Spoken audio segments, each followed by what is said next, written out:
Drama serial गुलाम बादशाह और सुंदरी की नेक्स्ट एपिसोड में हम देखेंगे कि गुलाम सुंदरी को अपने घर ले आएगा और अपनी माँ के पास छोड़ेगा और अपनी माँ से कहेगा कि इसका अब हमारे अलावा कोई भी सहारा नहीं, तो इसलिए हमें इसको पनाह देनी है।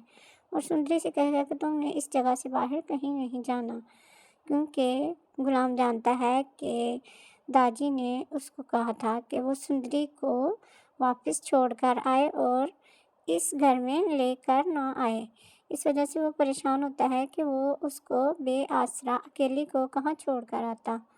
दूसरी तरफ वो ये बात भी नहीं जानता कि बादशाह जो इतनी देर से मजनू की तरह ढूंढता फिरता है वो कोई और लड़की नहीं, वो सुंदरी है, जिसकी वजह से वो पागल हो गया हुआ है।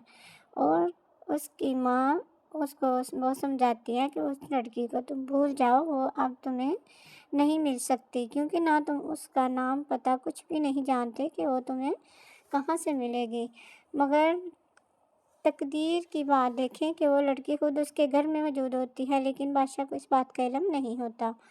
लेकिन जब बाद में बादशाह को इस बात का पता चलता है तो सुंदरी फिर उसके ख़िलाफ़ हो जाती है और वो उस घर से रहने के लिए इनकार करती है कि मैं इस घर में नहीं रहूँगी।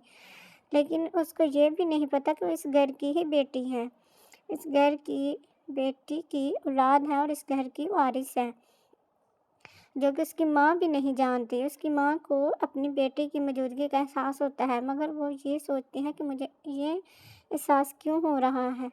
इतनी देर से अपनी बेटी से वो दूर रही है, मगर फिर भी उसकी बेटी उसके घर में पहुंच गई है।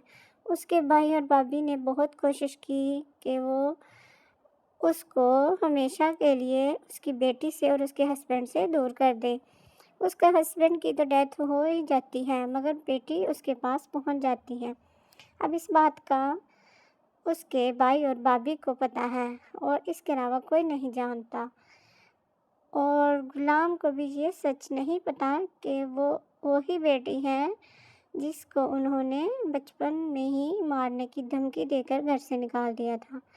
जब उसके भाई को ये पता चलेगा कि जिसको मैं इस दुनिया से ही ख़त्म करना चाहता था वो मेरे घर में मौजूद है, तो वो गुलाम के साथ बहुत बुरा पेश आएंगे और गुलाम को बहुत ज़्यादा मारेंगे और उसको घर से निकालने की धमकी देंगे। दूसरी तरफ बादशाह भी गुलाम के बहुत ख़िलाफ़ हो जाएगा। वो ये सोचेगा कि गुलाम ने सुंदरी के लिए मुझे धोखा दिया है, क्योंकि गुलाम जो है बादशाह दोनों की दोस्ती भाइयों से भी बढ़कर है, जो कि सुंदरी की वजह से दुश्मनी में बदल चुकी है। क्योंकि सुंदरी को दोनों पसंद करते हैं और उन दोनों को ये बात नहीं पता होता कि वो लड़की एक है। सुंदरी को बादशाह ने जब पहली दफ़ा देखा होता है तो वो उसका नाम तक भी नहीं जानता और गुलाम भी इस बात से नावाकिफ़ होता है कि सुंदरी ही वो लड़की है जिसको बादशाह इतनी देर से मजनू की तरह ढूंढते फिरते हैं। अब सुंदरी जब देखेगी तो वो बादशाह के बजाय गुलाम को चुनेगी और गुलाम के साथ रहना और उसके साथ शादी करना पसंद करेगी। अब देखते हैं कि सुंदरी गुलाम के हिस्से में आती है या बादशाह के नसीब में लिखी जाती है।